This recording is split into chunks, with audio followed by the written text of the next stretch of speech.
هذا أبدو يعقوب. معايا بنت اسمها ملاك علي زيد في محافظة لحج في حافة كريش.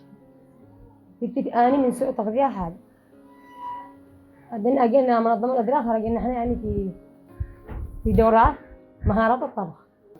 بنتي اسمها ملاك علي زيد، كانت أنا سوء تغذية، والله كان معها إسهال حمى، تمشي مريضة ما تمشيش، الحمد لله دحين تمشي والحمد لله خرجنا من سوء التغذية. والله تعلمنا إن الغذاء المتوازن من 3 أشياء: الطاقة والحماية والمناعة. علمونا احنا في الدورة نطبخ الرز والخضار والعدس والشبيسة والحليب بالتمر والمكرونية وأشياء كثيرة يعني.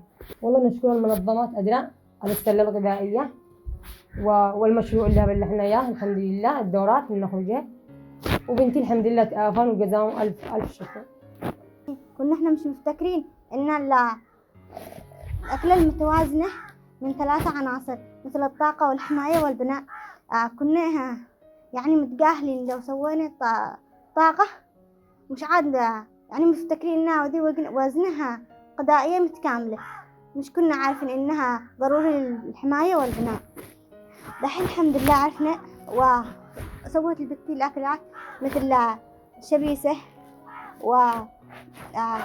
وصفار البيض وكمان رز بالخضروات والمكرونية والبيتزا البيض وكل حاجة تعلموها إياها. دحين الحمد لله يعني طلع من سوء التغذية يعني وأعطوحنا السلة الغذائية. يعني إحنا كنا من أول مش قادرين إن إحنا يعني نجيب لأولادنا مثلا ذي الحاجات. مثلا دحين لما أعطوحنا السلة الغذائية مثلا زي الرز والبر والتونة واللبن والبيض والجبن.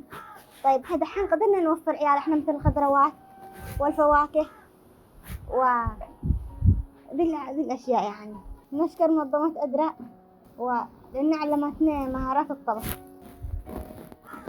أنا اسمي ليلى محمد قادري من مديرية محافظة لحج مديرية تبن من قرية حافة كريش. أتقدم بالشكر للدورات الطبخ اللي عملوها عندنا بالقرية، اللي علمت أطفالنا كيف يخرجوا من سوء التغذية وكيف يتعدوا هذه المرحلة من سوء التغذية اللي كنا نعاني منها، حاد وخيم ومتوسط.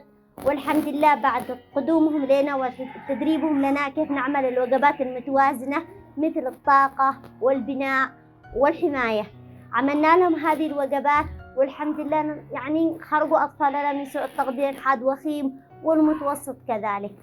ونتقدم بشكرنا للمتدربات واللي ساهموا معنا في تعليمنا وكيف نحافظ على أطفالنا وكيف نعمل لهم الوجبات المتوازنة وكيف كنا أول ما نقدرش نوفر هذه الوجبات، إذا وفرنا وجبة ما نقدرش نوفر الوجبة الثانية، بس بعد قدوم مشروع إيلاف منظمة أدرى إلينا قدرنا نوفر. مثل إذا قدرنا يجيبوا لنا السلة الغذائية نقدر الآن نوفر لهم الحاجات الثانية مثل الخضار مثل الصيد مثل اللحم والحمد لله. ونتمنى منكم أن يتجدد المشروع لدينا في قرية حافة كريش محافظة ضحك مديرية تبن. نتمنى من المشروع أن يتقدم أكثر ويتجدد لدينا، ونتمنى من دورات الطبخ كمان أن تستمر معانا. معكم أم زياد من منطقة الميوح. معي طفلي مصاب بسوء التغذية من وعاد عمره 6 شهور، اسمه مختار محمد من الصيف.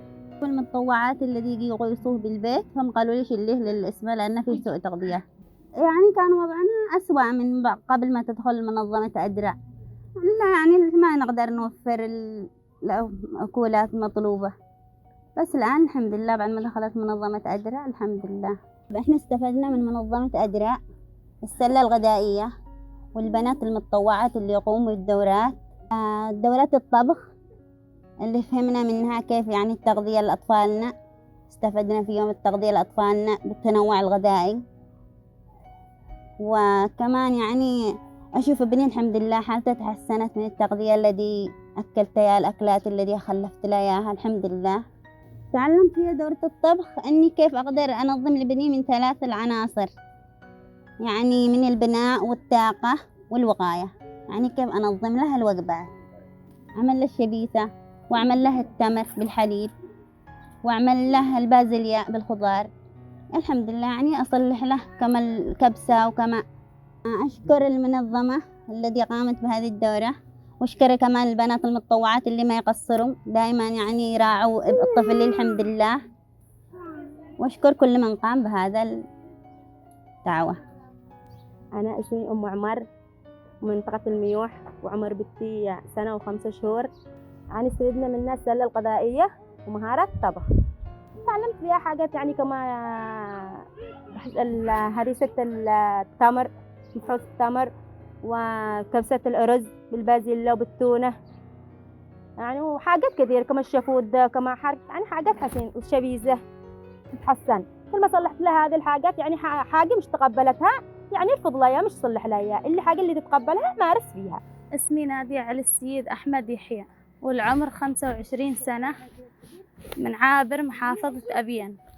كان عندي قبل دخول أدرا طفلة فيها سوء تغذية، والآن معي طفلة الحمد لله من يوم ما دخلت أدرا مش فيها أي سوء تغذية، لأنهم دعمونا بالمواد الغذائية، لأن زواجنا ما عندهم شغل ولا رواتب ولا أي مصدر دخل للبيت.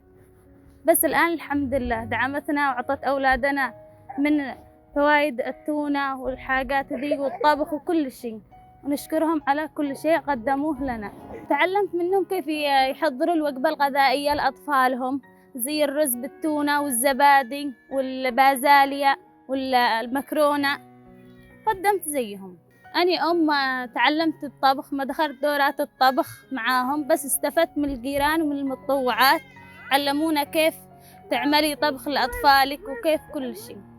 أنا كنت مش أعرف طبيخة الشبيسة ولا أعرف أي معناها، وبرضه تعلمت من جاراتي ومن المتطوعات كيف معنى الشبيسة أقدمها لطفلي وأطبخها وكل شيء لها.